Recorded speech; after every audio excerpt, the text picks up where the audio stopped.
steam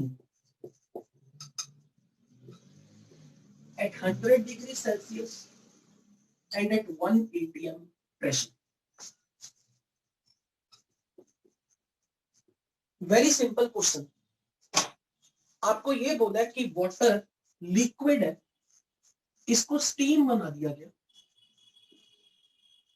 और इस process के दौरान लिक्विड और गैस दोनों का प्रेशर सेम है,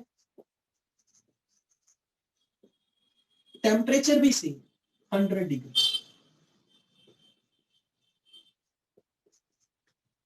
ऑफ कोर्स जब वाटर बॉईल करता है 100 डिग्री सेल्सियस वाटर का बॉइलिंग पॉइंट है और बॉइलिंग पॉइंट पे जाके देयर विल बी इक्विलिब्रियम.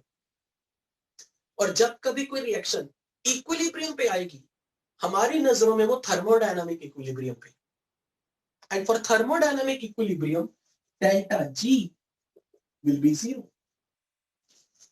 तो मैं सीधा कहूंगा इस प्रोसेस में जब कभी कोई लिक्विड अपने बॉइलिंग पॉइंट पे होता है उसका प्रेशर कांस्टेंट है, टेम्परेचर कांस्टेंट है. और कल आपने ये चीज पढ़ी भी थी, change in free energies VdP minus SdT. आप यहां से भी कह सकते हो क्योंकि प्रेशर कांस्टेंट है सिस्टम का, टेम्परेचर कांस्टेंट है सिस्टम का, तो प्रेशर में भी कोई चेंज नहीं है, टेम्परेचर में भी कोई चेंज नहीं. इसलिए no change in pressure, no change in temperature, so there will be no change in free energy, or you can directly say process is at equilibrium when liquid is at its boiling point. Same question अगर यहां ice अपने melting point पे होती, यानी कि same question अगर हमें ऐसे दिया होता, water solid to water liquid and their temperature is 0 degree Celsius, pressure is 1 atm pressure. This represents equilibrium, and at equilibrium temperature is constant, pressure is constant, it's a phase transition. तो आप यहां से कह सकते हो क्योंकि change in free energy is VdP minus SdT और क्योंकि प्रेशर कांस्टेंट है, टेम्परेचर कांस्टेंट है, तो no change in pressure, no change in temperature, delta G will be 0.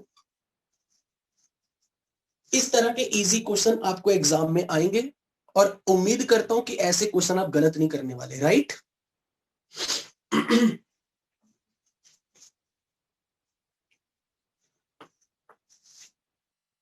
इसी तरह का एक और क्वेश्चन देख लेते हैं.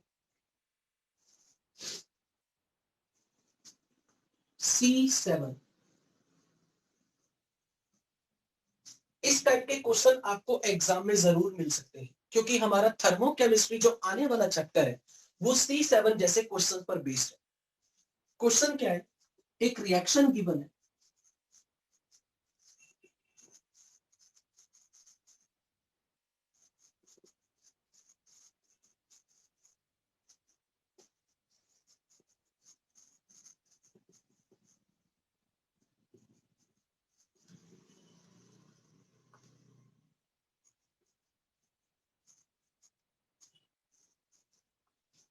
आपको ये गिवन है कि फर्स्ट रिएक्शन का delta G0 is minus 177 kilo calorie.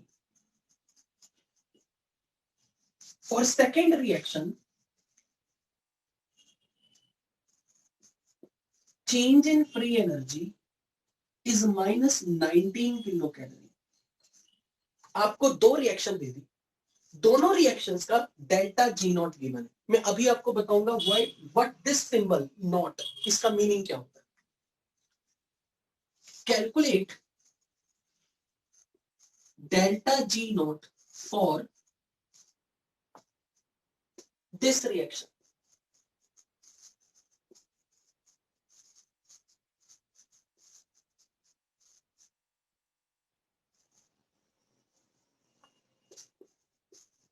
इस रिएक्शन के लिए डेल्टा G0 निकालना. और ये मान के चलो कि आपको जेईई मेंस में, एडवांस में इस तरह के सवाल जरूर आएंगे जब आपको 2 या 3 रिएक्शन का डेल्टा G0 दिया होगा और एक अननोन रिएक्शन का डेल्टा G0 निकालना. सेम क्वेश्चन ऐसा हो सकता है 2 रिएक्शन का या 3 रिएक्शन का डेल्टा एच नॉट गिवन और फिर फाइनल रिएक्शन के लिए डेल्टा एच नॉट निकालना है। हो सकता है दो रिएक्शंस का डेल्टा एस नॉट गिवन हो, किसी अननोन रिएक्शन का डेल्टा एस नॉट निकालना। What the meaning of delta G not, delta H not, delta S not, ये समझाने से पहले मैं आपको मार्क्स लाने का तरीका बता रहा हूं। क्वेश्चन करना कैसे, आपने मैथमेटिक्स करनी। क्या मैथमेटिक्स करनी है? किसी तरह से इन दो इक्वेशन से ये इक्वेशन बनानी। मैथ्स लगा के आपको इन दो इक्वेशन से ये इक्वेशन बनानी है। तब आप करना क्या चाहोगे, देखो ध्यान से। हमें Fe3O4 चाहिए प्रोडक्ट, जो हमें यहां पे दिख रहा है। Fe3O4 प्रोडक्ट में चाहिए हमें, और यहां भी Fe3O4 प्रोडक्ट में, पर इसका कोफिशिएंट 1 है। तो फिर इस इक्वेशन में कुछ करके इसके कोफिशिएंट को 1 बनाओ। तो उसके लिए आप क्या करोगे, इस इक्वेशन को 3 से डिवाइड करोगे।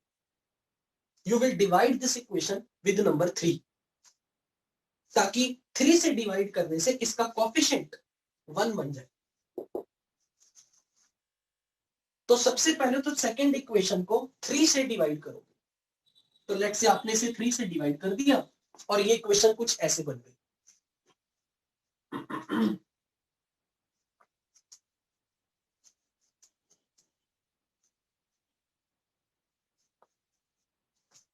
ये क्वेश्चन बिल्कुल वैसे करने जैसे आप केमिकल इक्विलिब्रियम में इक्विलिब्रियम कांस्टेंट निकालते वक्त दो इक्वेशन को ऐड और सब्ट्रैक्ट करते थे, अकॉर्डिंगली के की वैल्यू मल्टीप्लाई डिवाइड करते थे। यहां पर डेल्टा जी की वैल्यू बिल्कुल उसी तरह पैटर्न फॉलो करेगी जो आप कर रहे हो। अगर आपने इस इक्वेशन को किसी नंबर से मल्टीप्लाई कर दिया, डेल्टा जी भी उसी नंबर से मल्टीप्लाई होगा। अगर आपने इस इक्वेशन को ऐड करना है, इन दोनों को ऐड करना है, तो डेल्टा जी भी ऐड होगा। अगर आपने इस रिएक्शन को रिवर्स कर दिया, उल्टा लिख दिया, तो डेल्टा जी का साइन बदल जाएगा। फॉर एग्जाम्पल, मुझे Fe3O4 प्रोडक्ट में चाहिए, हमारे पास प्रोडक्ट में। अब इस इक्वेशन में Fe3O4 का कोफिशिएंट 1 होना चाहिए, जबकि यहां पे 3 है, तो मैं इस इक्वेशन को 3 से डिवाइड कर दूंगा। सो डिवाइड इक्वेशन 2 बाय 3, तो ये इक्वेशन बन गई 2Fe2O3 सॉलिड, सॉरी 3 से डिवाइड करना था ना, 4/3 Fe2O3 plus 4/3 iron gives Fe3O4 solid. तो यहां का डेल्टा जी नॉट बदल जाएगा, क्योंकि आपने इस इक्वेशन को 3 से डिवाइड किया, ये भी 3 से डिवाइड हो जाएगा, -19/3। अब फर्स्ट इक्वेशन में देखो, आपको आयरन का कोफिशिएंट 3 चाहिए, लेकिन आपके पास आयरन का कोफिशिएंट 2 है। तो अगर मैं इस इक्वेशन को 3/2 से मल्टीप्लाई कर दूं, तो इसका कोफिशिएंट 3 बन जाएगा। 2 को 3/2 से मल्टीप्लाई कर दूं, तो आयरन का कोफिशिएंट 3 बन जाएगा, मुझे 3 चाहिए। इसका मतलब फर्स्ट इक्वेशन को मल्टीप्लाई विथ, फर्स्ट इक्वेशन को मल्टीप्लाई विथ 3/2, तो ये क्या बन जाएगा अगर मैं 3/2 से मल्टीप्लाई कर दूं, this becomes 3/2, this is 3 iron solid plus 3 से मल्टीप्लाई कर रहा हूं, 3/2 से मल्टीप्लाई कर रहा हूं, तो ये बन जाएगा 9/4 O2 गिव्स 3/2 Fe2O3। तो यहां का डेल्टा जी नॉट मिल गया मुझे -19 इंटू 3/2। सॉरी, मैंने से 3/2 से मल्टीप्लाई किया, -177 इंटू 3/2। अब आप एक चीज नोट करो, इस रिएक्शन में मुझे Fe2O3 कहीं नहीं चाहिए, मुझे Fe2O3 कहीं नहीं चाहिए, तो मैं इसे कैंसिल करना चाहता हूं। आप मुझे बताओ मैं इस इक्वेशन को किस नंबर से मल्टीप्लाई करूं ताकि ये कोफिशिएंट बिल्कुल वैसा बन जाए इस कोफिशिएंट जैसा, और फिर मैं ऐड कर दूं, और ऐड करने के बाद ये कट जाए। Any idea?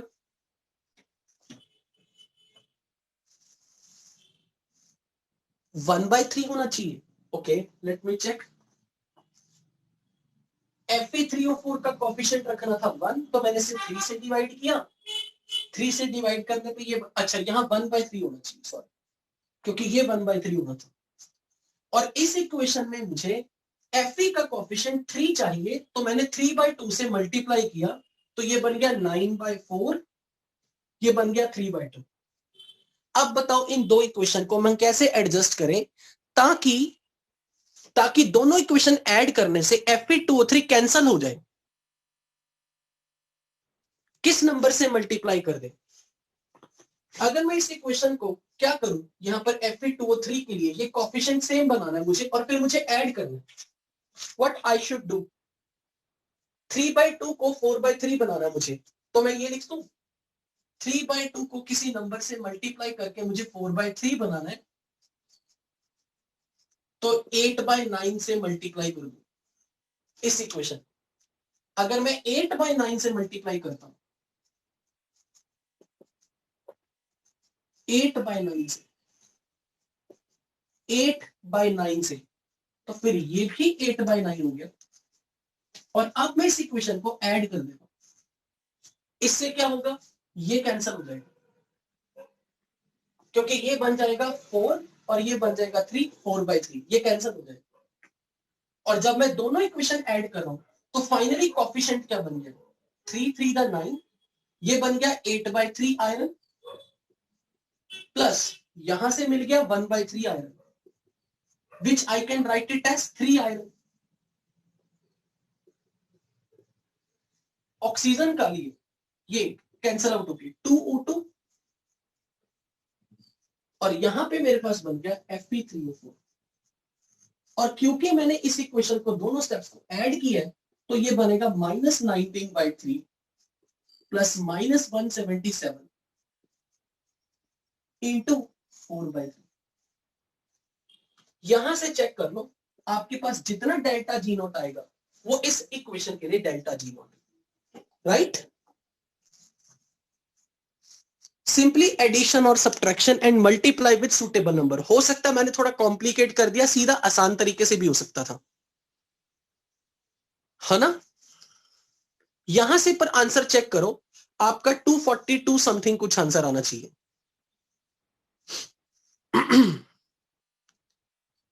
ओके अगर कोई यहां पे आपसे ये पूछे कि आप दो इक्वेशन के डेल्टा जी को ऐड क्यों कर रहे हो, क्योंकि डेल्टा जी यानी कि जी एक्सटेंसिव प्रॉपर्टी है। Extensive properties can be added, extensive properties can be subtracted. Someone is saying कि आयरन का कोफिशिएंट गलत है, नहीं गलत, क्योंकि यहां से आयरन का कोफिशिएंट 3 से 3 कैंसिल होगा, तो 8/3 बनेगा, प्लस 1/3 ये भी, दिस प्लस दिस, तो 8/3 plus 1/3 will be 3 iron, and answer should be 242 point something. पर चेक करके बताओ 242 पॉइंट समथिंग जितना भी आ रहा है वो माइनस में आ रहा होगा, और अगर डेल्टा जी माइनस में आ रहा है तो आप क्या कहोगे कि ये प्रोसेस स्पॉन्टेनियस है या नॉन स्पॉन्टेनियस है? This process will be spontaneous because delta G is negative. Okay, now going to unmute selective person जिसको किसी ने कुछ पूछना हो।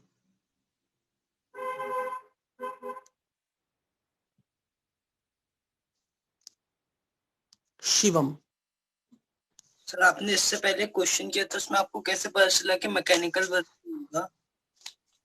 मैं अभी इस क्वेश्चन में नहीं एंटरटेन कर रहा, क्योंकि मैं न्यूमेरिकल में कोई डाउट है तो वो पूछ, पिछली क्लास को तो मेरे से अलग पूछ लिया। सर पिछली क्लास में, इससे पहले आपने जो क्वेश्चन किया, पिछला वाला question, first question, yes sir, उसमें क्या डाउट था कि सर उसमें आपको ये कैसे पता चला कि मैकेनिकल वर्क ही हो रहा है? सर मैकेनिकल वर्क वहां पर कहां वर्ड आया, उसकी जरूरत क्या पड़ी? वो तो इक्विलिब्रियम थे पर थे सर। वाटर लिक्विड और वाटर गैस की बात कर रहे हो ना? Yes sir. वाटर लिक्विड से वाटर की वैल्यू लिखी सर, वो तो आपने मैकेनिकल वर्क के हिसाब से लिखी। हाँ ठीक है, तो पहली बात तो ये बता, जब लिक्विड से गैस बनेगा तो वॉल्यूम बढ़ेगा या घटेगा? सर लिक्विड से गैस से वॉल्यूम बढ़ेगा। तो work done by the system और work done on the system? Sir work done by the system. तो पी डेल्टा वी टर्म कुछ ना कुछ तो होगा। Yes sir. तो बन गया ना वो मैकेनिकल वर्क, कुछ तो है। जी सर। और मैकेनिकल वर्क हमारे लिए यहां पर कैंसल आउट हो जाएगा, इसीलिए तो नेट डेल्टा जी 0 आया। कल जब हमने डेरिवेशन की थी D G VDP minus SDT, उसमें जो मैकेनिकल वर्क वाली टर्म थी पीडीवी, वो तो कट गया था ना। Yes sir. इसीलिए तो इस प्रोसेस में डेल्टा जी 0 आ रहा है, क्योंकि कुछ वर्क हो ही नहीं रहा अब तो, क्योंकि अब सिस्टम इक्विलिब्रियम में है। Yes sir, thank you sir. Equilibrium पे प्रेशर और टेम्परेचर कांस्टेंट है, इसलिए डेल्टा जी 0 है। जी सर।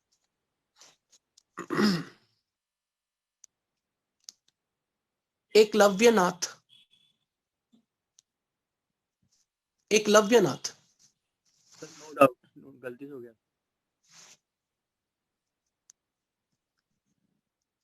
ओके। सो इस तरह के सवाल आपने सिंपल इक्वेशंस को ऐड और सब्ट्रैक्ट करके डेल्टा जी नॉट निकालने। अब मैं आपको ये बता रहा हूं कि ये जो सिंबल है ना नॉट का, इसका मीनिंग क्या है, इसका सिग्निफिकेंस क्या है।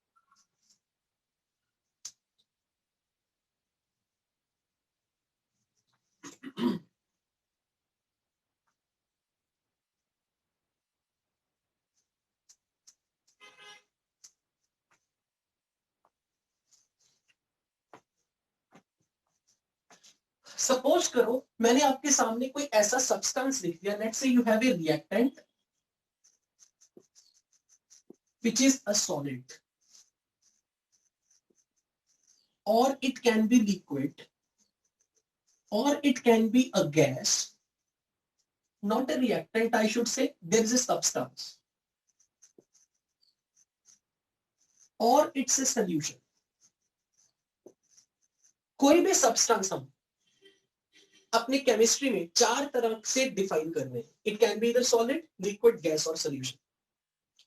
यदि इस सॉलिड का प्रेशर 1 बार प्रेशर पे, सॉलिड का प्रेशर मतलब सॉलिड को मैंने नॉर्मल एटमॉस्फेरिक प्रेशर में रखा, तो when solid is at 1 bar pressure at a given temperature and that given temperature can be any temperature, maybe 30 degree, 40 degree, 100 degree, 0 degree, 300 degree, कुछ भी। जब भी कभी कोई सॉलिड 1 बार प्रेशर कंडीशन पे पड़ा होगा तो हम उसके लिए एक वर्ड यूज करेंगे कि that solid is present in the standard state. यानी कि अगर कोई सॉलिड 1 बार प्रेशर पर है, 30 डिग्री सेल्सियस पे है, तो मैं कहूंगा वो सॉलिड स्टैंडर्ड स्टेट में। अगर वो सॉलिड 1 बार प्रेशर 25 डिग्री पे है, कोई दूसरा सॉलिड, तो मैं बोलूंगा वो सॉलिड स्टैंडर्ड स्टेट में। जैसे कि फॉर एग्जांपल मान लो मैंने बोला 25 डिग्री पे सोडियम किस फॉर्म में एग्जिस्ट करेगा, सॉलिड, लिक्विड, गैस या सॉल्यूशन। ऑब्वियसली 25 डिग्री सोडियम के मेल्टिंग पॉइंट से कम टेम्परेचर। सोडियम का मेल्टिंग पॉइंट लगभग कोई आई गेस सोडियम का मेल्टिंग पॉइंट कोई 200-300 डिग्री के आसपास होगा रफली, आई एम नॉट श्योर, पर हो सकता है उससे ज्यादा ही हो, I don't remember, but definitely 25 degree sodium का मेल्टिंग पॉइंट नहीं है। तो मेल्टिंग पॉइंट सोडियम का काफी हाई है 25 डिग्री से। हाँ याद आ गया, 98 डिग्री के आसपास। तो 98 डिग्री अगर सोडियम का मेल्टिंग पॉइंट है, पर हम उसे 25 डिग्री पे देख रहे हैं, तो जब कोई सब्सटेंस अपने मेल्टिंग पॉइंट से कम टेम्परेचर पे होगा तो sodium will exist like a solid. उस केस में मैं बोलूंगा 1 बार प्रेशर 25 डिग्री पे सोडियम की स्टैंडर्ड स्टेट सॉलिड है। 1 बार प्रेशर 25 डिग्री पे सोडियम की स्टैंडर्ड स्टेट इज सॉलिड। अगर यही मैंने ब्रोमीन ले ली, ब्रोमीन रूम टेम्परेचर पे लिक्विड फॉर्म में एग्जिस्ट करती, तो अगर मैंने रूम टेम्परेचर 25 डिग्री ले लिया, 1 बार प्रेशर ले लिया, तो bromine exist as a liquid, तो मैं कहूंगा ब्रोमीन अपने स्टैंडर्ड स्टेट में। मान लो यही मैंने वाटर लिया 25 डिग्री सेल्सियस में, वाटर का बॉइलिंग पॉइंट कितना है 100 डिग्री, इस वक्त वाटर 100 डिग्री से कम टेम्परेचर पे है 25 डिग्री, तो मैं कहूंगा water is in the standard state which is it's liquid state. यही वाटर अगर 1 बार प्रेशर पे मैंने 110 डिग्री पे ले लिया, अब की बार वाटर इस इतने डिग्री पे 100 डिग्री से हाई टेम्परेचर पे है, तो वाटर की standard state will be gas. तो किसी सब्सटेंस की स्टैंडर्ड स्टेट का मतलब कि temperature at a given temperature but at 1 bar pressure, in which form it will exist? Will it exist in solid form? Will it exist in liquid form? Will it exist in gas form? So a solid at 1 bar pressure at a given temperature, we call it in the standard state. Liquid at 1 bar pressure at given temperature is said to be in its standard state.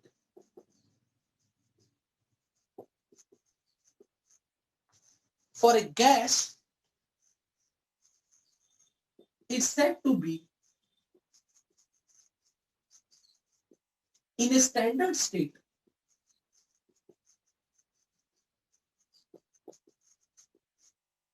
if its pressure is 1 bar and at a given temperature. जब मैंने ये word लिखा ना given temperature, तो इसका ये मतलब है क्वेश्चन में दिए गए टेम्परेचर पे, क्वेश्चन में टेम्परेचर स्पेसिफाई होगा। सॉल्यूशन के लिए स्टैंडर्ड स्टेट कैसे डिफाइन करते हैं? Solution is considered to be in standard state if concentration of the solute dissolved in it is 1 molar and solution is at 1 bar pressure and at given temperature. Standard state word हम कब use करते हैं? जब आपको कोई ये कह दे कि भाई 1 बार प्रेशर पे सब्सटेंस इस टेम्परेचर पे है, तो उसकी फिजिकल फॉर्म क्या होगी उस टाइम? जैसे carbon dioxide, carbon dioxide gas है। अगर मेरे पास किसी कंटेनर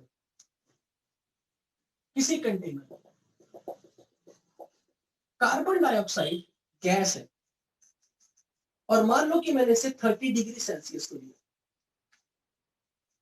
अगर मेरा इस कंटेनर का वॉल्यूम कुछ इस तरह से है और इसमें मैंने कुछ वाई मोल्स डाले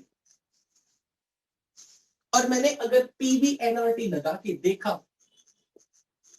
और ये प्रेशर 1 बार आया या नियरली 1 atm आ गया, क्योंकि 1 bar and 1 atm are nearly same. यदि आपके पास given number of moles of the gas are present in a container whose volume is such that कि at a given temperature, given volume, given mole से आपने pressure की value निकाली और वो 1 atm आ गई, तो मैं कह दूंगा कि आपकी गैस स्टैंडर्ड स्टेट में।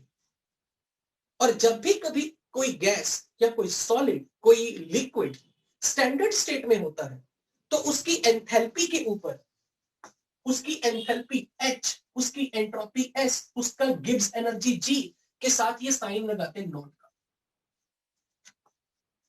ये नॉट ये इंडिकेट कर रहा है कि that substance is present in its standard state. What do you mean by standard state? That it's pressure is 1 bar. Question में टेम्परेचर यूजुअली दिया रहता है, पर अगर क्वेश्चन में टेम्परेचर नहीं गिवन और आपको बोला है कि वो स्टैंडर्ड स्टेट में है, तो आपने ये एज्यूम करना है स्टैंडर्ड स्टेट का मतलब रूम टेम्परेचर, यानी कि 25 degree. 25 degree we assume it like a standard state, जब तक कि क्वेश्चन में कुछ मेंशन नहीं किया। ऐसा नहीं है कि 30 डिग्री पे स्टैंडर्ड स्टेट नहीं बोल सकते हैं, पर जब तक क्वेश्चन में आपको कुछ मेंशन नहीं किया, आपने स्टैंडर्ड स्टेट का मतलब लेना 25 डिग्री, यानी कि रूम टेम्परेचर पे वो सब्सटेंस कैसा है। For example, iodine at 1 bar pressure but at 25 degree Celsius, यानी कि standard state of iodine in the 25 degree condition is solid. Iodine exists as a solid. Methane at 1 bar pressure at 30 degree Celsius, suppose room temperature से थोड़ा ज्यादा temperature भी कर दोगे तो methane तो गैस ही रहेगी। तो मैं कह दूंगा मीथेन की स्टैंडर्ड स्टेट इज गैस। तो मीथेन के स्टैंडर्ड स्टेट जिसकी गैस फॉर्म होगी।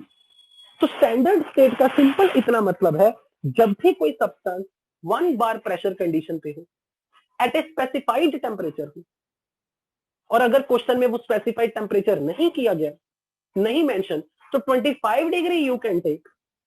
अंडर दोज कंडीशन उसकी एंथैल्पी, उसके एंट्रोपी, उसकी गिब्स की एनर्जी के साथ ये सिंबल लग जाएगा नॉट मास।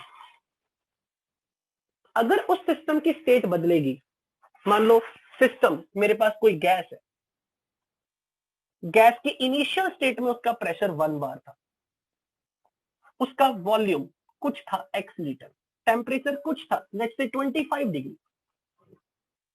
उस गैस के लिए मैंने वॉल्यूम को बढ़ा दिया। मान लो मैंने कह दिया कि कांस्टेंट टेम्परेचर पे मैंने गैस का वॉल्यूम बढ़ा दिया। सेम गैस, अब की बार मैंने उसका वॉल्यूम डबल कर दिया। अगर मैंने वॉल्यूम डबल कर दिया टेम्परेचर सेम रखते हुए सपोज, तो गैस बॉयल्स लॉ फॉलो करेगी, उसका प्रेशर हाफ हो जाएगा, हाफ बार। तो मैं बोलूंगा अब ये गैस पहले स्टैंडर्ड स्टेट में थी, अब ये नॉन स्टैंडर्ड स्टेट में। यानी कि अगर मुझे इसकी चेंज इन एंथैल्पी निकालनी डेल्टा एच, तो मैं कहूंगा फाइनल स्टेट का एच, गैस का फाइनल स्टेट का एच माइनस इनिशियल स्टेट का गैस का एच। पर यहां गैस स्टैंडर्ड स्टेट में है तो मैं यहां साइन लगा दूंगा नॉट। यानी कि अगर मैंने गैस की इनिशियल स्टेट से फाइनल स्टेट में कुछ इस तरह से चेंज किए तो उसका प्रेशर बदल गया, एट ए गिवन टेम्परेचर उसका प्रेशर चेंज हो गया, मैं कहूंगा आपने गैस को स्टैंडर्ड स्टेट से नॉन स्टैंडर्ड स्टेट में कन्वर्ट कर दिया। उसके केस में उसके लिए चेंज इन एंथैल्पी कैसे निकालोगे? Enthalpy in the final state, enthalpy in the initial state का डिफरेंस। क्योंकि इनिशियली वो स्टैंडर्ड स्टेट में थी तो उस पर लगा दी condition naught. I hope this is very clear to you, right? Any question regarding this? Any question?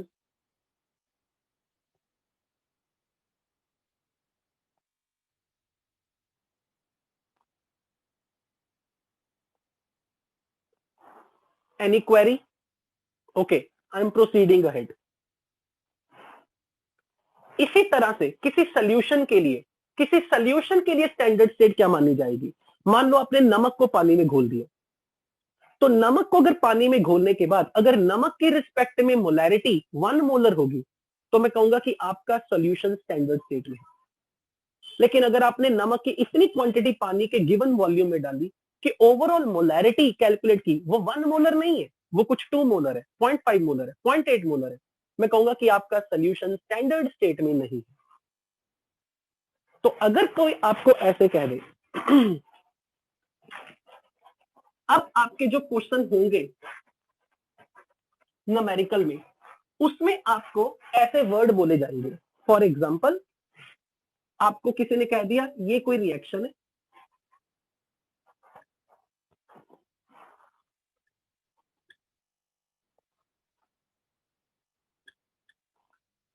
ये कोई रिएक्शन है, और आपको किसी ने बोल दिया इस रिएक्शन का डेल्टा एच नॉट निकालो, इस रिएक्शन का डेल्टा एच नॉट निकालो, इस रिएक्शन का डेल्टा जी नॉट निकालो। तो अब इसको बोलते वक्त आप क्या बोलोगे? Standard change in enthalpy, standard change in entropy, standard change in Gibbs energy. अब इस क्वेश्चन में आपको टेम्परेचर मेंशन होगा। मान लो नहीं दिया क्वेश्चन, अगर तो टेम्परेचर मेंशन है फिर तो उसी टेम्परेचर का यूज होगा कुछ भी कैलकुलेट करने में। अगर टेम्परेचर नहीं गिवन तो आपने मान लेना 25 डिग्री। तो अगर आपसे कोई ये पूछ रहा है कि डेल्टा एच नॉट निकालो, तो इसका ये संदेश है आपके लिए, इसका ये कंसेप्चुअल मीनिंग है enthalpy of the product minus enthalpy of the reactant. क्योंकि चेंज इन एंथैल्पी का मतलब enthalpy of the final state, ये सिस्टम की फाइनल स्टेट है, ये सिस्टम की इनिशियल स्टेट है। पर यहाँ का हर सब्सटेंस अपने स्टैंडर्ड स्टेट में है, इसलिए नॉट में। यानी कि carbon dioxide is at 1 bar pressure at 25 degree. Water liquid is at 1 bar pressure at 25 degree. Oxygen gas is at 1 bar pressure at 25 degree. Methane is at 1 bar pressure at 25 degree. यानी कि every substance is present in a standard state का मतलब कि each component is at 1 bar pressure. 1 bar pressure कोई अलग नहीं है, almost 180. So when your carbon dioxide, water, O2, methane, they all are present at 1 bar condition at 25 degree Celsius. इसका मतलब आपके रिएक्टेंट भी स्टैंडर्ड स्टेट में है, आपके प्रोडक्ट भी स्टैंडर्ड स्टेट में है।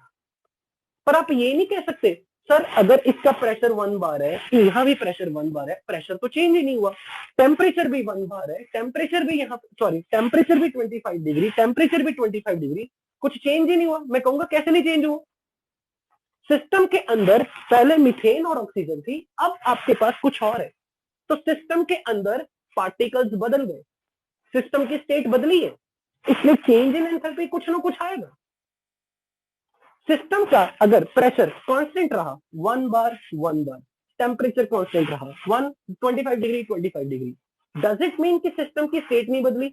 बदली है। क्यों नहीं बदली? क्योंकि पहले आपके पास सिस्टम में 2 और 3 मोल गैस थे, अब आपके पास 1 मोल गैस।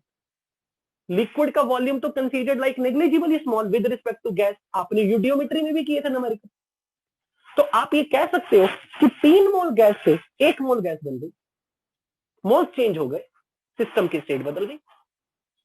कोई अगर ये कह दे 2 और 1 3 मोल गैस, 3 मोल बाद में, 3 मोल पहले, मैं कहूंगा ना, भले 3 मोल आपको सेम दिख रहे हैं, पर सिस्टम का वॉल्यूम घटा है क्योंकि गैस से लिक्विड बना।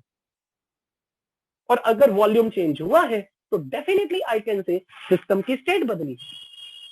इतनी डिटेल में भी नहीं जाने की जरूरत। अगर आपके रिएक्टेंट और प्रोडक्ट डिफरेंट है वो तो होंगे क्योंकि कोई रिएक्शन हुई है, तो आपके सिस्टम की स्टेट बदली है। पहले सिस्टम के अंदर कॉन्स्टिट्यूएंट पार्टिकल मीथेन और ऑक्सीजन थे, अब सिस्टम के अंदर constituent particle carbon dioxide, water है, they are different from them. इसलिए अगर कोई आपसे ये कहता है डेल्टा H नॉट का मतलब क्या है, आप कहोगे when all reactants they are at 1 bar pressure at 25 degree, when all product species they are at 1 bar pressure at 25 degree, means reactant and product are in standard state.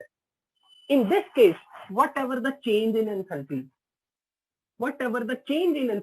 we called it as standard change in enthalpy. Whatever will be entropy of the product species in the standard state minus entropy of reactant species in the standard state. This change in entropy we call it as standard change in entropy. Whatever is the change in free energy of product and the reactant in their standard state, we call it as standard change in free energy. So enthalpy change or entropy change or free energy change during a reaction when all reactant and product species are present at 1 bar pressure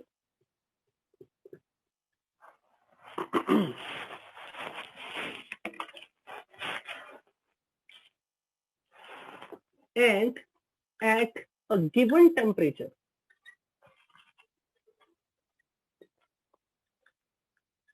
which is 25 degree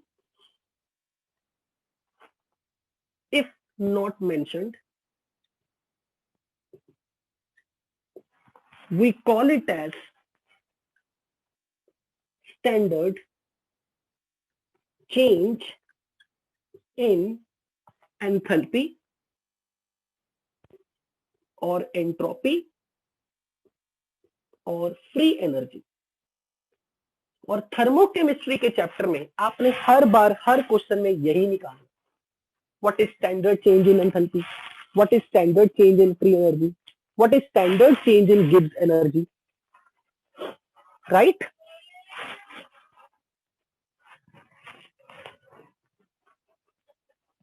अब मान लो आपको कोई question ऐसा आ गया,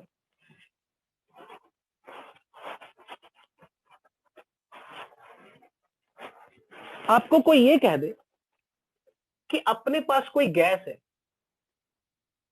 एक close container में we have a gas जो initially 1 बार pressure पे थी और इसका वॉल्यूम 2 लीटर था और इसका टेम्परेचर 25 डिग्री था। तो मुझे ये बताओ, क्या मैं ये कह सकता हूं कि मेरी गैस कंटेनर के अंदर स्टैंडर्ड स्टेट में है ना? नाउ सपोज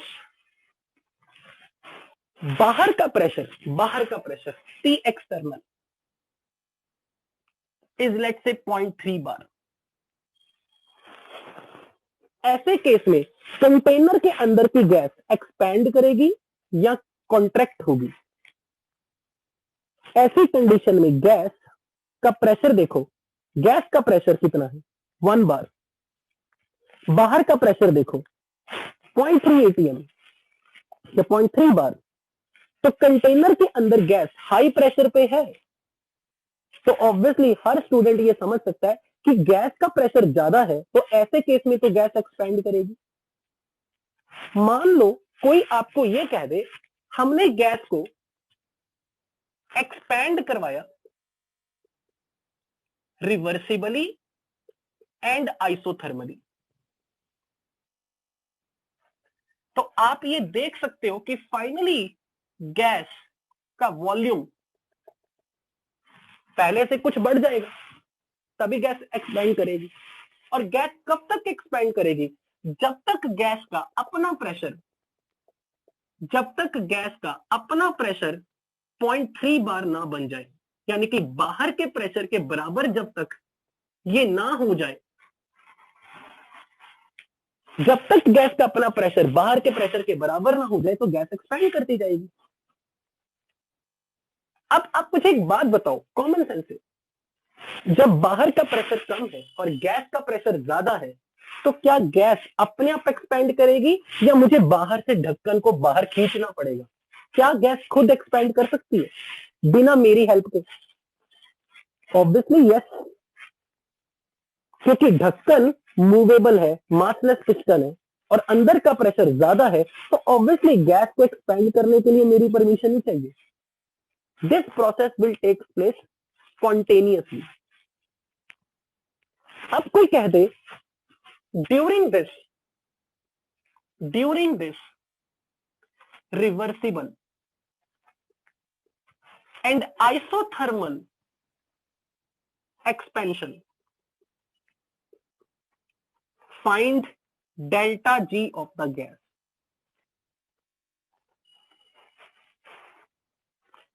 तो अब मैं यहां से दो तरह से इस क्वेश्चन को कर सकता हूं। तो मेरा टॉपिक आपको क्या सिखाना मकसद, how to calculate delta G for the gas undergoing isothermal expansion और आइसोथर्मल कंप्रेशन। तो अब मैं कहूंगा कि फाइनली गैस का प्रेशर 0.3 हो जाएगा, तो गैस का डेफिनेटली वॉल्यूम 2 लीटर से तो कुछ ज्यादा होगा।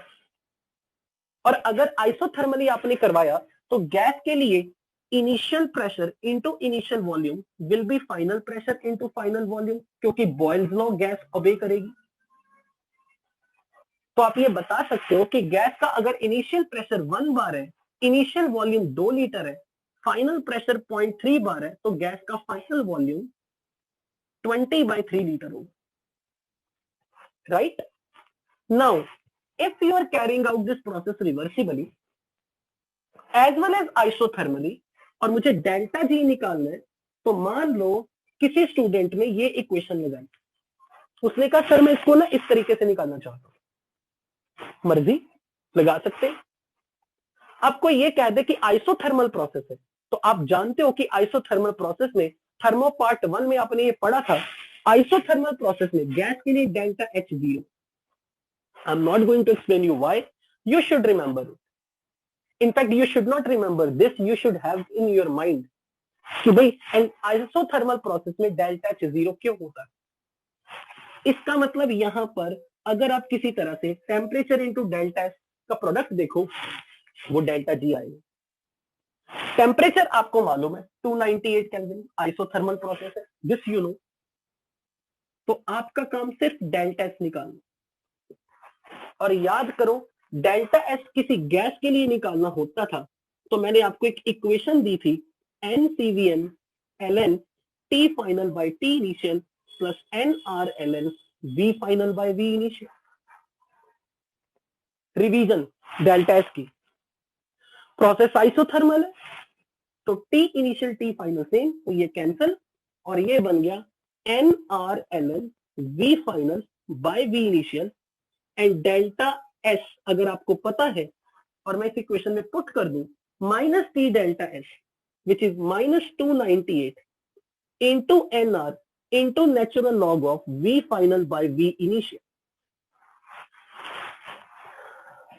It is very easy to understand. In fact, it is very common and it is very obvious to observe. Gas का वॉल्यूम बढ़ा है, गैस का वॉल्यूम पहले से बढ़ा है। पहले 2 लीटर था वॉल्यूम, अब 20/3 लीटर हो गया। फाइनल वॉल्यूम ज्यादा है, इनिशियल वॉल्यूम कम है। और अगर फाइनल वॉल्यूम ज्यादा है, इनिशियल वॉल्यूम कम है, तो ये रेशो 1 से बड़ी है। और अगर ये रेशो 1 से बड़ी है तो लॉग टर्म पॉजिटिव होगा, बाहर एक साइन माइनस का है, तो डेल्टा जी हो गया ना नेगेटिव। तो डेल्टा जी अगर नेगेटिव हो गया तो आप क्या कहोगे, process is spontaneous, gas will expand spontaneously. यानी कि अगर बाहर का प्रेशर कम है और गैस का प्रेशर ज्यादा है तो आप ये बता सकते हो कि गैस विल एक्सपैंड स्पॉन्टेनियसली, क्योंकि इस एक्सपेंशन में गैस के लिए डेल्टा जी नेगेटिव आएगा। तो मैं ये फॉर्मूला लगा सकता हूं कि डेल्टा जी delta H minus T delta H, और वहां से मैंने डेल्टा एच की वैल्यू निकाली। और डेल्टा एच की वैल्यू निकालते वक्त सेम अपनी पुरानी इक्वेशन यूज की, टेम्परेचर से मल्टीप्लाई करना था, तो ये बन गया NRT ln V final by V initial. Don't forget to use the negative sign, क्योंकि यहां है। और क्योंकि वॉल्यूम ज्यादा है, इनिशियल वॉल्यूम के कंपैरिजन में फाइनल वॉल्यूम बड़ा है, तो डेल्टा जी नेगेटिव आएगा ही आएगा, right. I hope this is clear up to here. If you have any doubt you can raise your hand. टुनू,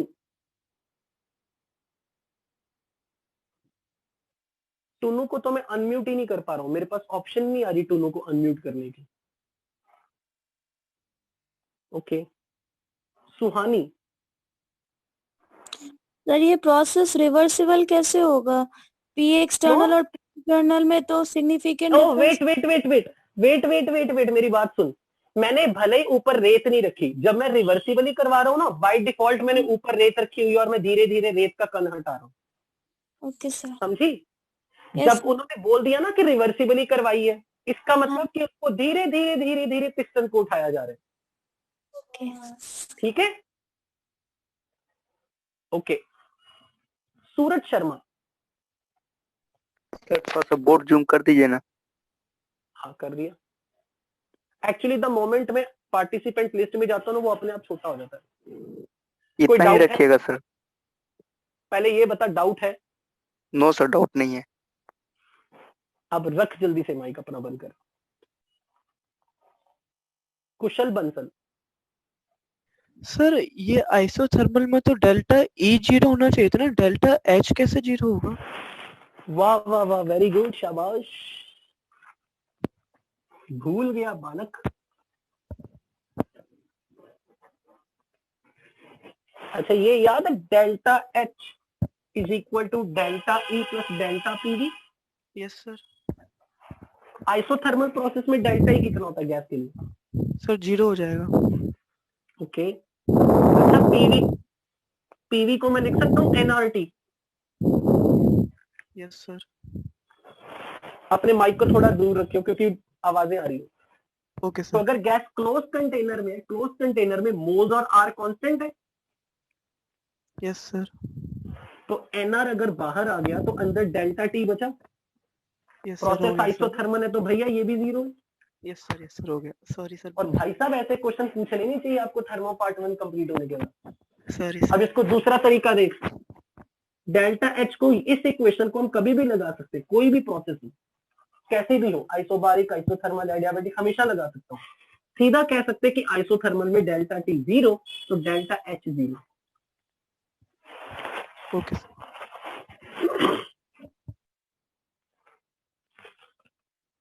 Tunnu को तो मैं अनम्यूट कर ही नहीं पा रहा हूं। ओके तो आई होप, अब शिवम ने हाथ खड़ा कर दिया, तेरे को डाउट बड़े आते हैं।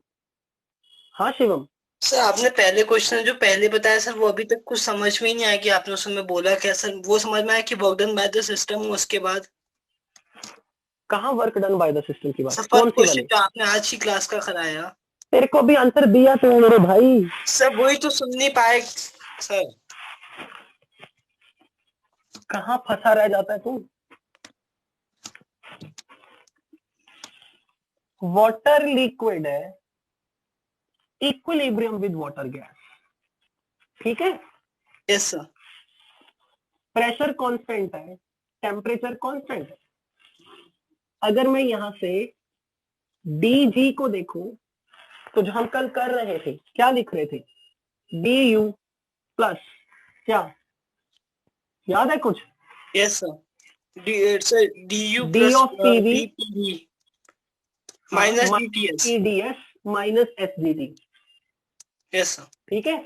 Yes This I can write it as dq reversible plus dw plus pdv plus vdp minus tds minus sdt, ठीक है। Yes sir. याद है इसे कल ऐसा लिखा था, tds yes sir. Cancel. Yes sir. अब ये बता, ये जो dw है ये प्रोसेस इस वक्त थर्मोडायनामिक इक्विलिब्रियम पे आ गई, इक्विलिब्रियम पे आ गई, तो ये रिवर्सिबल है या इरिवर्सिबल है? Sir reversible. तो रिवर्सिबल प्रोसेस में ये जो dw आएगा वो माइनस pdv लिख सकता हूं। Yes sir. ये माइनस पीडीवी से कैंसिल हो गया, यस सर। तो क्या बचा? ठीक है सर, समझ गया sir. Thank you her sir. Question Shivam tough नहीं होता, इसकी जरूरत, इसमें फंसने की जरूरत ही नहीं थी। न्यूमेरिकल को जब आप इस तरीके से सोचना शुरू करोगे ना, अच्छी बात है कंसेप्चुअल के लिए, पर एग्जाम में आप टाइम ज्यादा लगाओगे फिर। सर कल आपने जब ये प्रूफ कराया था सर, मेरा नेट चला गया था तो कुछ समझ में नहीं आया, तो मेरा कल से इस चीज में अजीब सा लग रहा है सर। आज मैं सर आपने लेक्चर डाला भी नहीं। अब अजीब तो नहीं लग रहा? अब ठीक है, अब बोल ही नहीं रहा। चलो okay now I am going to solve the same question in a different way. जिस पर्पस के लिए मैं ये सिखाने लगा हूं, जिस पर्पस के लिए मैं इस क्वेश्चन को दूसरी बार करने लगा हूं, सेम क्वेश्चन को नाउ लुक इट केयरफुली। अगर मैं कल वाले मेथड पे लेके जाऊं इसी क्वेश्चन को, dg is vdp minus SDT. अब कोई मुझे ये कह दे कि गैस इनिशियली 1 बार कंडीशन पे थी, तो गैस इनिशियल स्टेट में गैस का जो भी जी होगा वो जी नॉट है। अब गैस का प्रेशर फाइनली 0.3 बार है, यानी कि अब गैस नॉन स्टैंडर्ड स्टेट में, इसके लिए कुछ ना कुछ जी है, यानी कि इस सिस्टम का जी कुछ ना कुछ है, इस सिस्टम का जी नॉट। इनिशियली गैस के लिए जी नॉट था, अब जी नॉट नहीं। अगर कोई कह दे कि अब गैस के लिए यहां से यहां तक डेल्टा जी निकालो, तो मैं कहूंगा इसे इंटीग्रेट कर देते। अब प्रोसेस आइसोथर्मल है तो ये नंबर तो खत्म हो गया, पर जब आप यहां लिमिट लगाओगे तो प्रेशर की टर्म में लिमिट लगाओगे, क्योंकि पी वेरिएबल है और प्रेशर गैस का 1 बार था और अब प्रेशर कुछ पी बार है, और ये पी की वैल्यू इस न्यूमेरिकल के हिसाब से 0.3 है। अगर प्रेशर 1 बार था उस समय इनिशियल स्टेट में इसका जी नॉट था, इसका जी नॉट था, और जब प्रेशर पी बार है सिस्टम की इस स्टेट में इसका जी कुछ जी है, यानी कि जब प्रेशर 1 बार तो G G naught when pressure is not 1 bar, gas का जो भी जी इस स्टेट में है that is simply ji.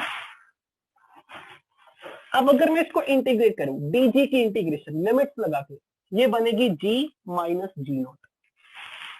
dg की integration in the limit from g to g naught is g minus g naught. Volume को मैं लिख सकता हूं nRT by p into dp in the limits when pressure is 1 bar to the pressure is p bar. अब gas के moles constant है, close container में gas थी, r कांस्टेंट है, टेम्परेचर कांस्टेंट है क्योंकि प्रोसेस आइसोथर्मल हुई, तो nRT इंटीग्रेशन से बाहर dp by p from 1 bar to p bar। तो अब मैं इसका इंटीग्रेशन करूंगा तो ये बनेगा nRT ln p final by p initial. अब देखो ये इस वक्त इस गैस के लिए g माइनस जी नॉट की वैल्यू यानी कि इस गैस का डेल्टा जी आए, change in free energy. Change in free energy nRT ln p final by p initial, और p इनिशियल 1 बार था यहां पे। अब अगर कोई ये कह दे कि p final by p initial की वैल्यू निकालो, तो यहां से क्योंकि प्रोसेस आइसोथर्मल थी तो आप यहां से अच्छे से देख सकते हो p final by p initial will be v initial by v final.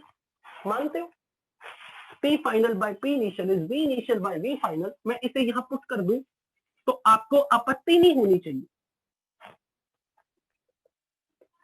और अगर मैं अब इस नंबर को ऊपर नीचे इंटरचेंज कर दूं, इसका रेसिप्रोकेट कर दूं, तो बाहर एक sign minus nRT ln v final by v initial बन जाएगा। तो बताओ क्या यही फॉर्मूला आ गया? ये 298 केल्विन टेम्परेचर था ना इस सवाल में, वही T टेम्परेचर। चाहे आप यहां से क्वेश्चन सॉल्व करते, चाहे आप यहां से क्वेश्चन सॉल्व करते, आपका डेल्टा जी वही आएगा। तो मुझे ये आपको सिखाना है कि किसी भी प्रोसेस अगर कोई आइसोथर्मली हो रही है और रिवर्सिबली हो रही है, चाहे आप ऐसे क्वेश्चन लगा दो, चाहे आप इस तरीके से सॉल्व कर दो, one is the same thing, your answer will not change.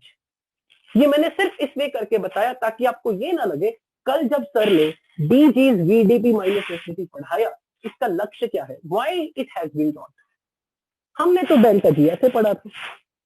तो मैं ये कहना चाहता हूं कि डेल्टा जी चाहे यहां से निकालो चाहे यहां से निकालो, that is not going to change your answer. But यहां से एक बहुत बड़ा मैसेज देना चाहता हूं, किसी भी सब्सटेंस का, भले मैंने गैस की एग्जांपल ली, किसी भी सब्सटेंस के लिए G minus G naught, G minus G naught, which is delta G, is written as nRT ln P final by P initial, which is 1 bar.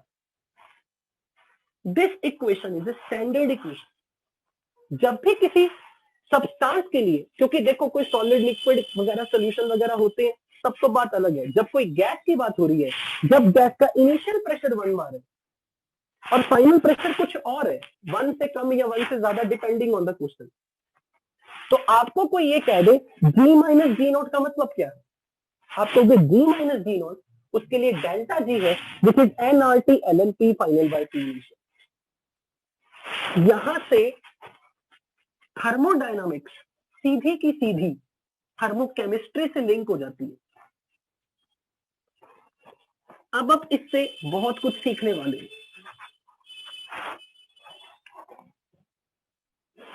यहां तक किसी ने कुछ पूछना हो,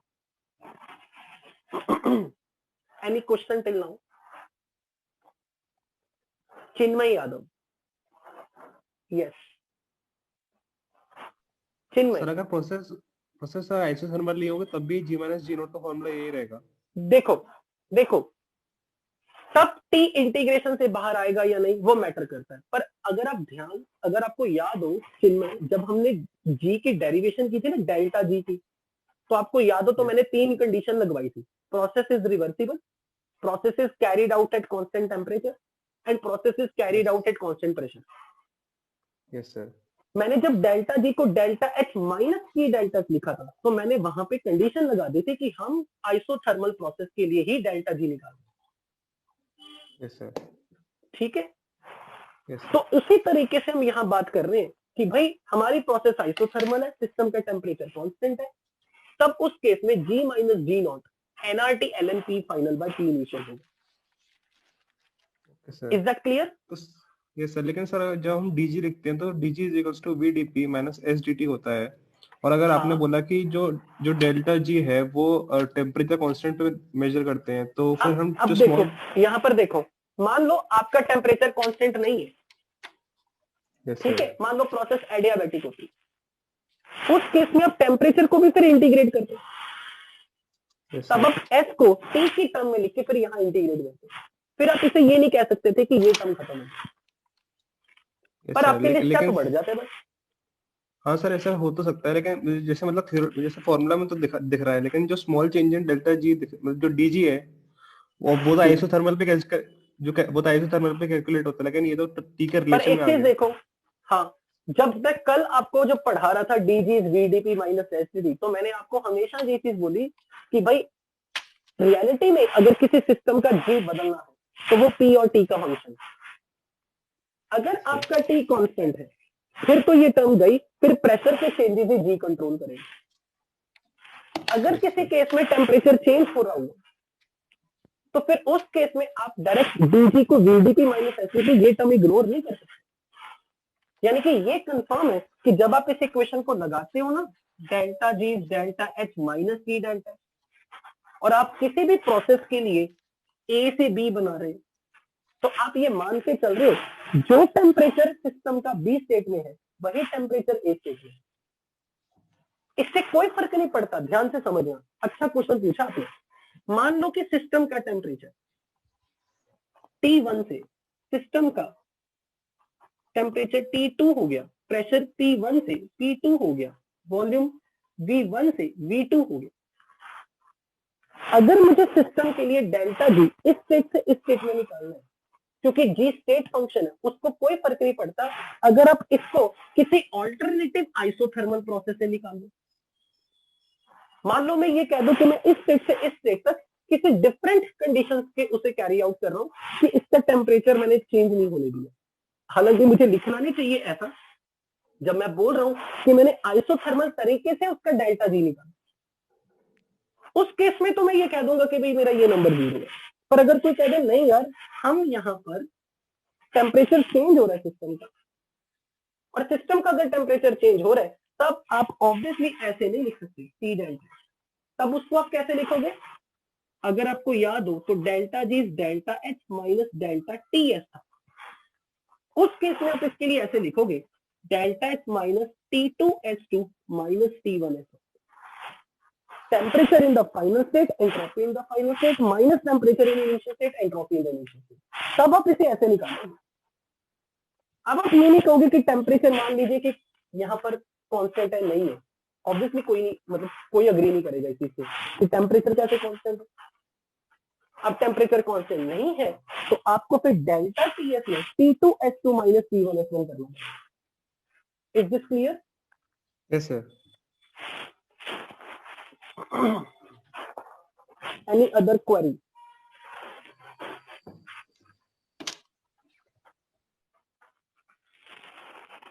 सागर केएम। सर इसका प्रैक्टिकल लाइफ में क्या मतलब कुछ क्या प्रैक्टिकल लाइफ में क्या इन्फ्लुएंस है इसका? प्रैक्टिकल लाइफ में कल कुछ बताया था, डेल्टा जी का फिजिकल सिग्निफिकेंस लाइफ में क्या है? कुछ किया था ऐसा कि अनयूज मतलब useful work which is other than the mechanical work. हाँ यस सर। फिजिकल सिग्निफिकेंस तो वही है जो कल किया। Yes sir. ओके सम्यक। Hello sir. हाँ जी बोलिए। सर ये अपन चॉकलेट प्रॉब्लम कब करेंगे? क्या चॉकलेट प्रॉब्लम होता है एक, पता नहीं यार, मैंने नहीं सुना। सर कोटा फैक्ट्री में देखा था। मुझे लगता है म्यूट करके गलती कर दी। सर डेल्टा जी डिराइव करते वक्त आपने प्रेशर और टेम्परेचर कांस्टेंट माना था सर, अगर इसमें करेंगे वीडीपी माइनस एसडीटी तो 0 आ जाएगा। क्यों? क्या आपको पता है कि इस टर्म को सॉल्व कर नहीं, अगर इस टर्म को सॉल्व करके और इस टर्म को सॉल्व करके क्या बराबर आएंगे हमेशा, ये जरूरी है? टेम्परेचर और प्रेशर कांस्टेंट, dt भी 0, अगर dp भी टेम्परेचर 0। प्रेशर कांस्टेंट करना है, ऐसा कह रहे हो कि अगर P भी कांस्टेंट है T भी कांस्टेंट है, यस सर, फिर तो जीरो, फिर तो प्रोसेस इक्विलिब्रियम पे। यस, फिर तो प्रोसेस तो इक्विलिब्रियम हमेशा पे 0 होना चाहिए, क्योंकि हमेशा डेल्टा जी जीरो आएगा। बिल्कुल।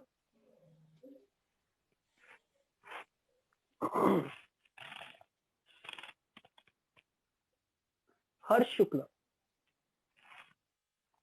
सर वो जो इक्वेशन लिखी है g minus G naught is equal to NRT of ln of p final of initial, sir वो सिर्फ गैस हाँ कैसेस के लिए बिल्कुल। तो प्रेशर इनिशियल प्रेशर 1 बार के लिए, अगर आप उसको गैस को इनिशियली स्टैंडर्ड स्टेट में ले रहे हो, ठीक है? Okay sir, okay sir, thank okay, now moving ahead.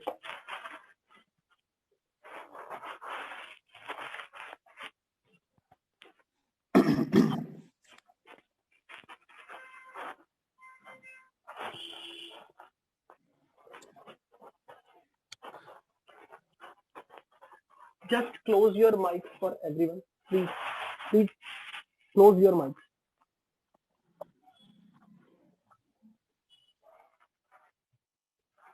Okay, अब हम इस इक्वेशन को यूज कैसे करने वाले हैं? G is G not plus RT ln P। जब तक यहाँ पे नॉट लगा, इसका मतलब नीचे initially 1 bar.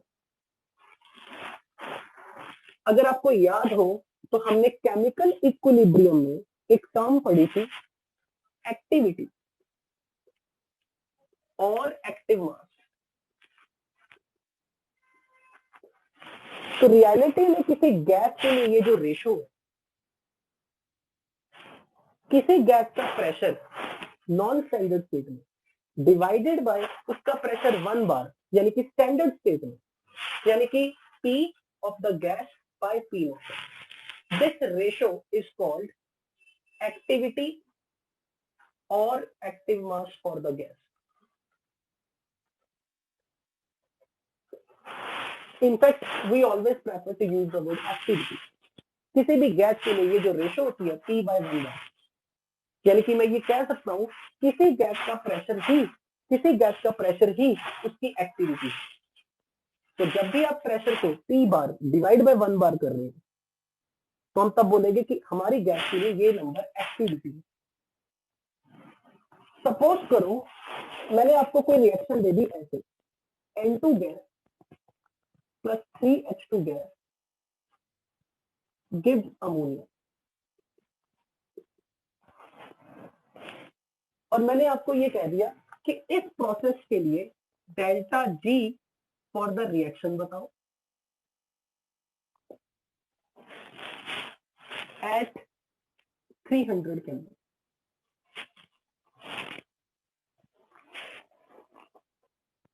Now, if I'm asking you कि delta G for the reaction at 300 Kelvin बताओ, तो इसका ये मतलब है कि इस गैस का प्रेशर फाइनल स्टेट में जब ये गैस बन रही है, इसका प्रेशर 1 बार नहीं है, इसका प्रेशर हाइड्रोजन का 1 बार नहीं है, नाइट्रोजन का प्रेशर 1 बार नहीं है। बट ये जरूर है जब हम डेल्टा जी निकालते हैं तो हम ये एज्यूम करके चलते हैं कि सिस्टम का प्रेशर इनिशियल स्टेट में और फाइनल स्टेट में प्रेशर ही सेम, यानी कि अगर इस गैस का कुछ प्रेशर है P बार, इसका भी प्रेशर P बार, इसका भी प्रेशर P बार। जब भी किसी प्रोसेस के लिए आपने डेल्टा जी निकालना है तो ये मान के चल रहे हैं कि इनिशियल स्टेट में गैस का जो प्रेशर है, फाइनल स्टेट में भी गैस का प्रेशर होगी, हर कंपोनेंट का प्रेशर। सिस्टम का pressure is initially same as the final pressure. अब कोई ये कह दे कि इस रिएक्शन के लिए डेल्टा जी निकालो, तो आप कैसे करोगे? Delta G can be written as G for the product minus G for the reaction. मैं यहां पर अब एक वर्ड डिफाइन करना है, इसी इक्वेशन, यहाँ एनआरटी भी था, अगर आपको ध्यान, यहाँ एनआरटी भी था। अगर मैं इस इक्वेशन को G is G naught plus nRT log P by 1 लिख दूं, तो अब मैं n नंबर ऑफ मोल्स अगर दोनों तरफ डिवाइड कर दूं तो ये बनेगा g by n g not by n plus RT log P. What is P? P is partial pressure of a gas.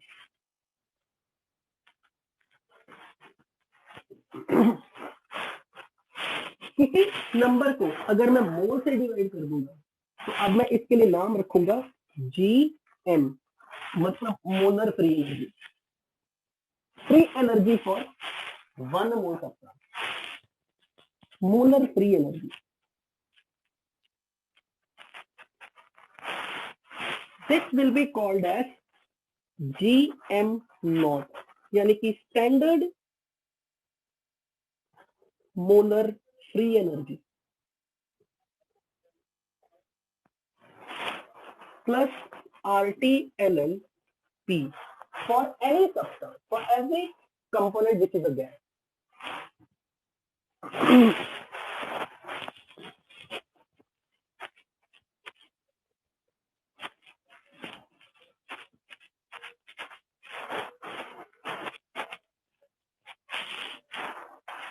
This is a standard result which we can apply for any gas. G naught is a constant number for every gas. G naught एक fix number है किसी भी gas के लिए. It's a constant number for every gas. अब अगर कोई ये कह दे कि इस रिएक्शन के लिए G ऑफ प्रोडक्ट कैसे लिखोगे, G ऑफ रिएक्टेंट कैसे लिखोगे, तो उसको लिखने का तरीका क्या होगा? Delta G can be written as ammonia के मोलर गिब्स एनर्जी, यानी कि अमोनिया के 1 मोल का G मल्टीप्लाई बाय 2, क्योंकि 2 मोल अमोनिया, यानी कि 2 मोल अमोनिया के लिए टोटल G की वैल्यू माइनस रिएक्टेंट में कौन कौन है, नाइट्रोजन है, हाइड्रोजन है. तो कैसे लिखना है?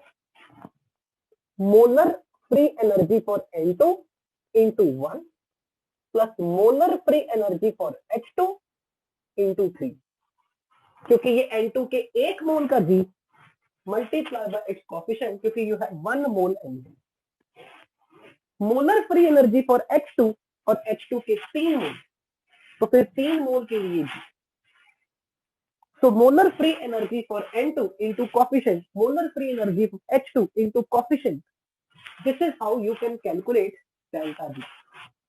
पर आप जानते हो आपको G की एग्जैक्ट वैल्यू तो हम निकाल ही नहीं. क्यों नहीं निकाल सकते? Because G is H minus TH.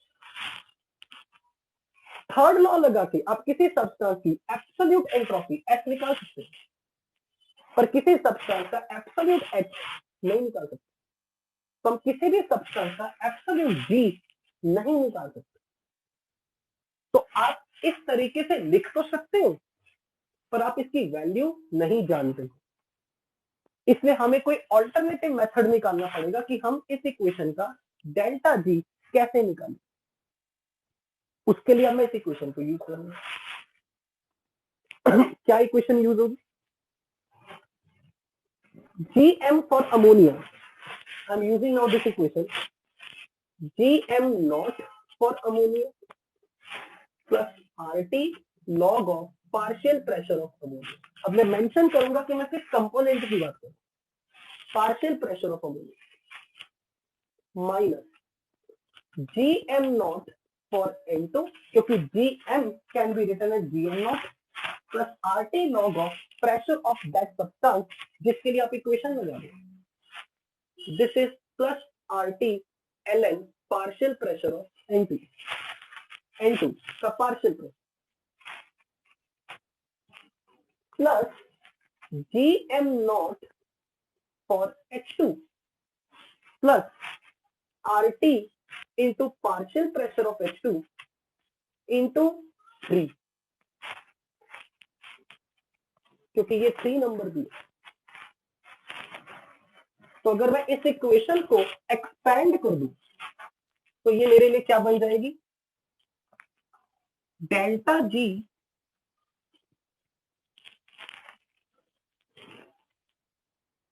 for the reaction is GM naught for ammonia minus GM naught for N2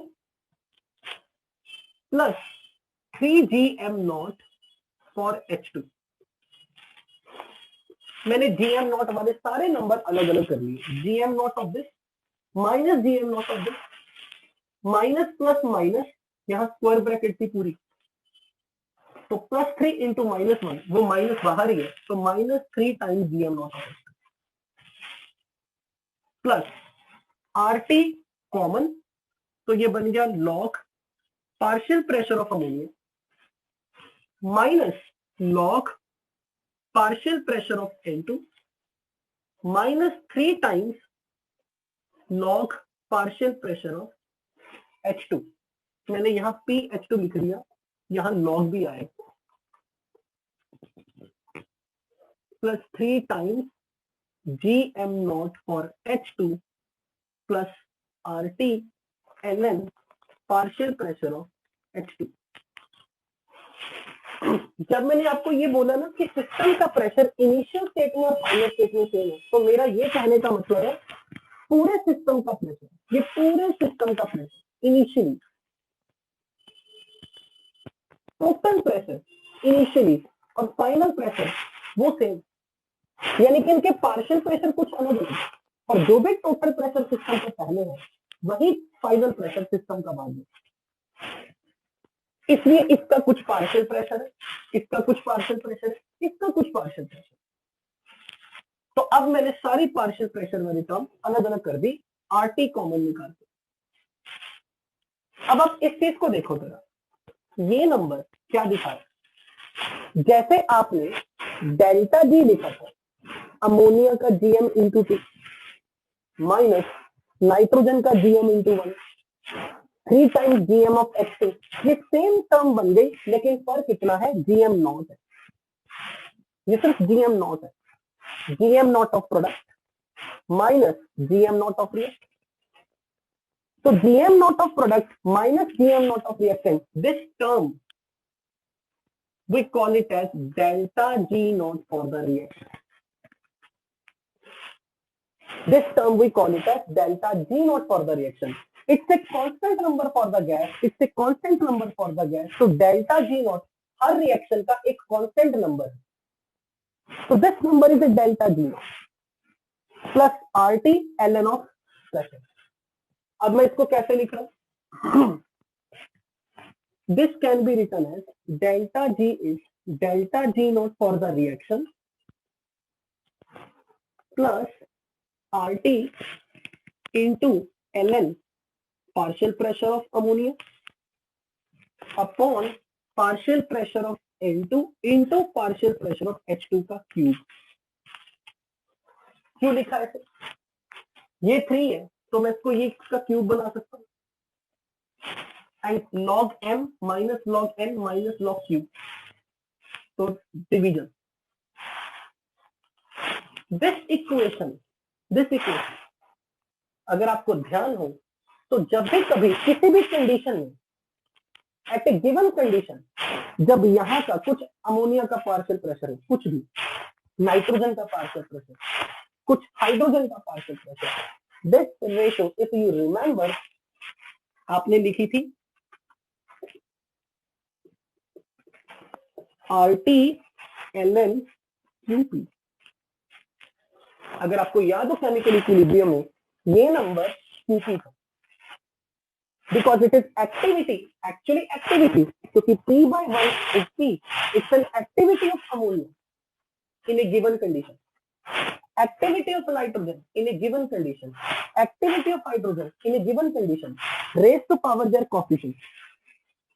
और इनफैक्ट मुझे यहाँ पे 2 फैक्टर लेना था, जो गलती से मैं मिस कर गया, यहाँ 2 भी आना था, 2 यहाँ भी 2 आना था, और अगर यहाँ 2 आएगा तो यहाँ पे स्क्वायर भी आएगा, तो यहाँ पे 2 फैक्टर भी आना था जो मैं मिस कर गया था, तो यहाँ भी 2 आएगा, क्योंकि GM into 2 is nothing but GM naught into 2, तो यहाँ भी 2 आएगा।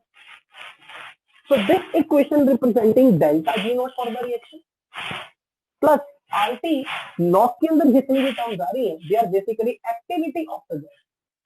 Activity raise to power coefficient, this term is nothing but reaction coefficient QP and this is a standard result for any chemical reaction.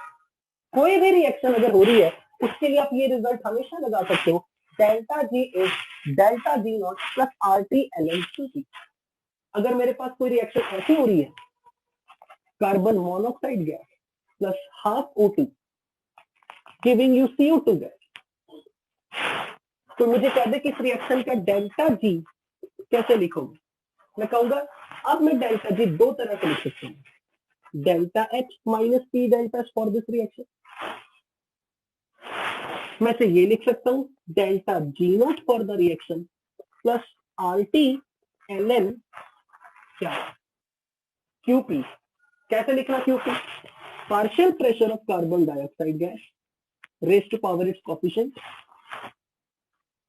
divided by partial pressure of carbon monoxide gas into partial pressure of O2 gas raised to power half। जो भी coefficient है that should be raised to power half। Thermochemistry में जब भी आप किसी reaction के लिए डेल्टा जी निकालोगे तो ये ध्यान रखना आपको इस इक्वेशन का तो पता होना चाहिए। This equation you must remember कि delta G naught for the reaction standard change in free energy of reaction plus RT log of something. This number is a constant for a given reaction at a given temperature.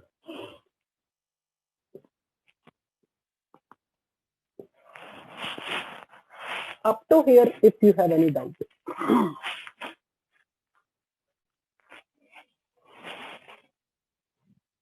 Chinmay Yadav. Sir पूछ लिया था चिन्मय मैंने, sir पूछ लिया था। Okay. Siddharth Singh. Sir मेरा doubt यही था कि सर ये सब कांस्टेंट टेम्परेचर पे हो रहा है ना सारे रिएक्शन? बिल्कुल, ये जो भी मैंने करवाया eight a given temperature.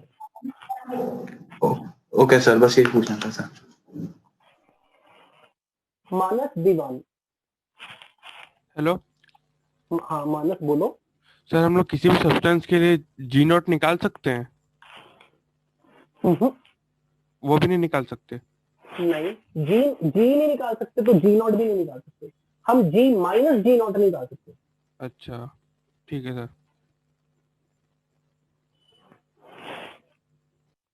Anurag Yadav. Sir ये डेल्टा जी नॉट की वैल्यू क्वेश्चन में दी होगी?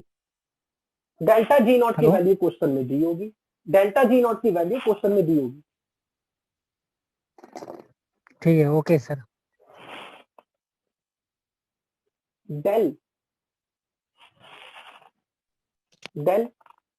सर ये QP की वैल्यू भी दी होगी ना?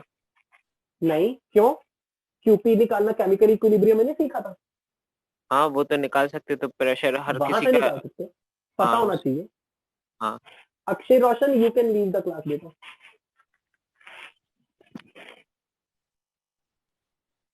Capital Shivam. Yes sir. Partial pressure मतलब pressure upon total pressure, P upon आवाज नहीं आ रही, 1 आवाज एक मिनट, आवाज नहीं आ रही, क्या कह रहे हो? तो प्रेशर आपने लिखा P पार्शियल प्रेशर है, लेकिन partial pressure P upon P+1 होना चाहिए टोटल प्रेशर डिनोमिनेटर में। डिनोमिनेटर में क्या होना चाहिए? Total pressure. यस क्यों? Partial pressure equal to pressure upon total pressure. Partial pressure है pressure upon total pressure denominator में। तो तू ऐसा लिखना चाह रहा है कि पार्शियल प्रेशर को मैं लिख दूं mole fraction into total pressure? ये नो सर। हाँ, pressure of the gas upon total pressure P+1 bar total होना चाहिए। क्यों लिखे P+1 बार? क्यों, कैसे? प्रेशर P+1 कैसे आया? इनिशियली 1 था, फिर बाद में P नहीं, वो भूल जा, वो इनिशियली 1 तो कब का चला गया। मैंने यहाँ पर तेरे को कंडीशन क्या बोली थी? N2H2 at a given pressure है P, ammonia at a given pressure है P। अब तो ये P नंबर आ रहा है हर जगह पे, वो जो 1 जिसको तुम कह रहे हो ना, ये तो P/1 P/1 P/1 का क्यूब, ये तो हट गया 1 चला गया ऊपर से। अब तो ये P है। अगर इसका इनिशियली टोटल प्रेशर P बार है, ठीक है, मैं म्यूट करके पढ़ा देता हूँ।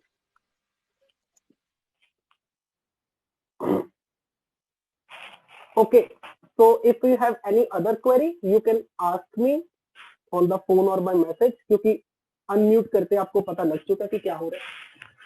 बट क्लास को एंड करने से पहले आपको कुछ यहाँ पे मुझे सिखाना है।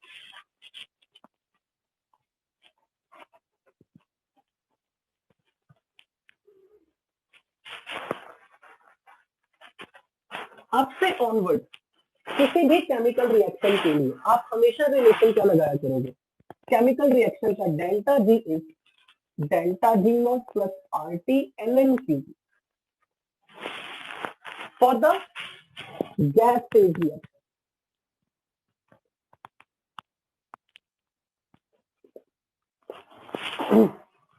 अगर आप किसी भी रिएक्शन के लिए अगर आप इक्विलिब्रियम पे आ गए, ये नंबर कांस्टेंट है, ये नंबर एक कांस्टेंट है।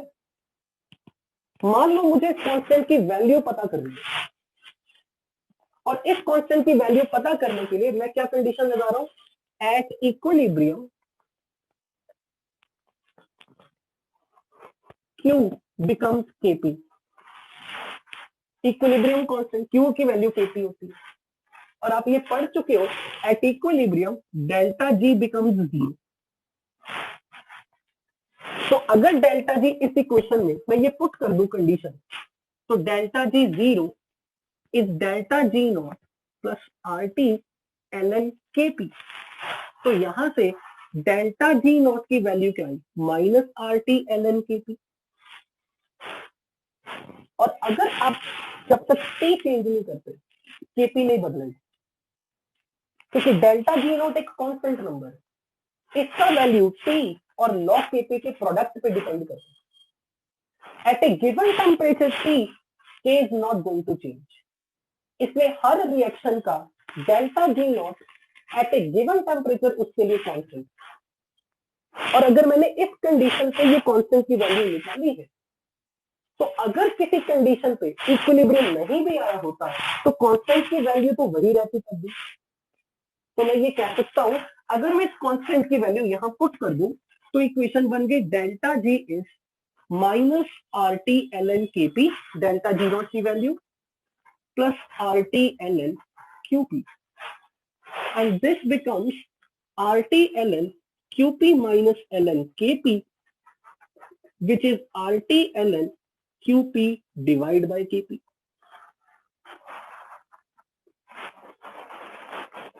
अगर कोई प्रोसेस अभी इक्विलिब्रियम पे नहीं आई, अगर कोई प्रोसेस अभी इक्विलिब्रियम पे नहीं आई, इसका ये मतलब है उसके फॉरवर्ड जाने की टेंडेंसी ज्यादा है। सपोज, तो इसका ये मतलब है कि उस रिएक्शन के लिए अभी फॉरवर्ड रिएक्शन के लिए डेल्टा जी नेगेटिव है, क्योंकि आपने पढ़ा था कि अगर किसी रिएक्शन में Q Kp से कम हो, Q Kp से कम हो, आप कहते थे अगर कोई रिएक्शन इक्विलिब्रियम पे आ चुकी है और आपने उसको कुछ डिस्टर्ब कर दिया और किसी कारण से उसका Q Kp से छोटा हो गया, तो आप कहते थे नया इक्विलिब्रियम आने के लिए रिएक्शन को फॉरवर्ड जाना पड़ेगा। यही कहते थे जब Q Kp से छोटा होता है तो रिएक्शन फॉरवर्ड जाएगी। फॉरवर्ड जाने का मतलब क्या है? क्योंकि उस समय जब Q Kp से छोटा हो गया था तो ये नंबर 1 से छोटा हो गया और ये लॉग टर्म नेगेटिव बन गई। और डेल्टा जी नेगेटिव का मतलब क्या है? Reaction is spontaneous in that direction. जबकि रिएक्शन इक्विलिब्रियम पे आ चुकी होती है उसका Q Kp है, अगर Q ही Kp है तो ये रेशो 1 हो गया, डेल्टा जी 0 हो गया। डेल्टा जी 0 का मतलब उस रिएक्शन के लिए फॉरवर्ड डायरेक्शन में या बैकवर्ड डायरेक्शन में जी नहीं घटेगा, डेल्टा जी नेगेटिव नहीं हो सकता, उसका जी मिनिमम। यानी कि at equilibrium Q is Kp, therefore delta G इस इक्वेशन से 0 बन चुका है। यानी कि रिएक्शन की टेंडेंसी फॉरवर्ड डायरेक्शन में जाने की और बैकवर्ड डायरेक्शन में आने की बराबर है, यानी कि ओवरऑल हमारे लिए रिएक्शन डेड है। अगर उस रिएक्शन में इक्विलिब्रियम पे आपने उसमें से कुछ छेड़खानी कर दी, उसका इक्विलिब्रियम डिस्टर्ब कर दिया, तो इसका मतलब फिर से फॉरवर्ड जाने की टेंडेंसी या बैकवर्ड जाने की टेंडेंसी अब डिफरेंट हो गई। अगर आपने उस मिक्सचर के अंदर कोई चेंज इस तरह से लाए कि क्यू की वैल्यू केपी से घट जाए, केपी तो नहीं बदलेगा जब तक टी कांस्टेंट है। अगर आपने उस रिएक्शन में वॉल्यूम बढ़ा दिया, प्रेशर घटा दिया, रिएक्टेंट के मोल घटा दिए, प्रोडक्ट के मोल डाल दिए, यदि क्यू केपी से घट गया, फिर से उसका डेल्टा जी 0 से हट गया और डेल्टा जी नेगेटिव हो गया अगर क्यू केपी से छोटा हो गया। ऐसे केस में डेल्टा जी जब नेगेटिव होगा तो रिएक्शन फॉरवर्ड डायरेक्शन में स्पॉन्टेनियस होगी। So if we disturb equilibrium in such a way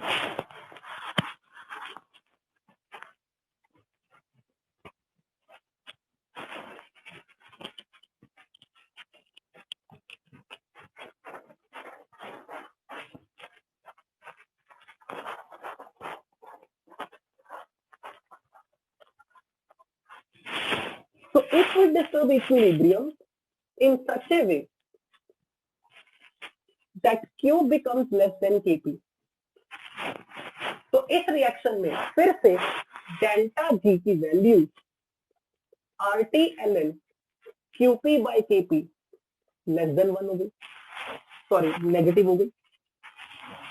क्यों केपी से छोटा है तो ये रेशो 1 से छोटी है, अगर ये रेशो 1 से छोटी है तो ये पूरा टर्म नेगेटिव है।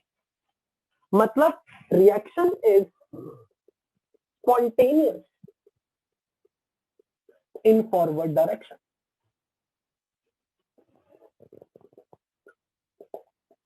और रिएक्शन कब तक फॉरवर्ड जाएगी? जब तक फिर से डेल्टा जी की वैल्यू जो कि नेगेटिव होगी थी, फिर से वो अपने आप को 0 ना बना दे। यानी कि डेल्टा जी जो नेगेटिव हो चुका था, फिर से वो अपने आप को डेल्टा जी को 0 बनाने के लिए रिएक्शन फॉरवर्ड में जाएगी, जाती जाएगी। मान लो आपने कुछ ऐसा किया, condition number 1, if we disturb the equilibrium in such a way that QP becomes more than KP, ऐसे केस में डेल्टा जी की वैल्यू, ये रेशो 1 से बड़ी होगी, डेल्टा जी पॉजिटिव होगी। इसका मतलब ऐसे केस में ये रिएक्शन अब फॉरवर्ड स्पॉन्टेनियस नहीं है, पर इसके बैकवर्ड डायरेक्शन के लिए डेल्टा जी इसी नंबर से नेगेटिव हो चुका है। यानी कि ये डेल्टा जी अगर मान लो 2 हुआ तो फिर बैकवर्ड डायरेक्शन का डेल्टा जी -2 है। तो फॉरवर्ड रिएक्शन में डेल्टा जी पॉजिटिव है, मतलब बैकवर्ड रिएक्शन का डेल्टा जी नेगेटिव है। इसलिए इक्विलिब्रियम को दोबारा लाने के लिए रिएक्शन को बैकवर्ड जाना पड़ेगा। तो जो केमिकल इक्विलिब्रियम में आपने इक्विलिब्रियम पढ़ा था वो थर्मोडायनामिक्स से आया। यानी कि अगर उस रिएक्शन के लिए डेल्टा जी पॉजिटिव हो गया तो फॉरवर्ड डायरेक्शन के लिए पॉजिटिव हुआ, इसका मतलब बैकवर्ड डायरेक्शन में उसका डेल्टा जी नेगेटिव हो गया।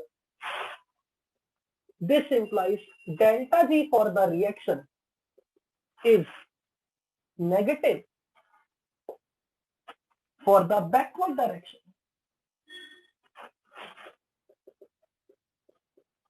Means reaction will be more spontaneous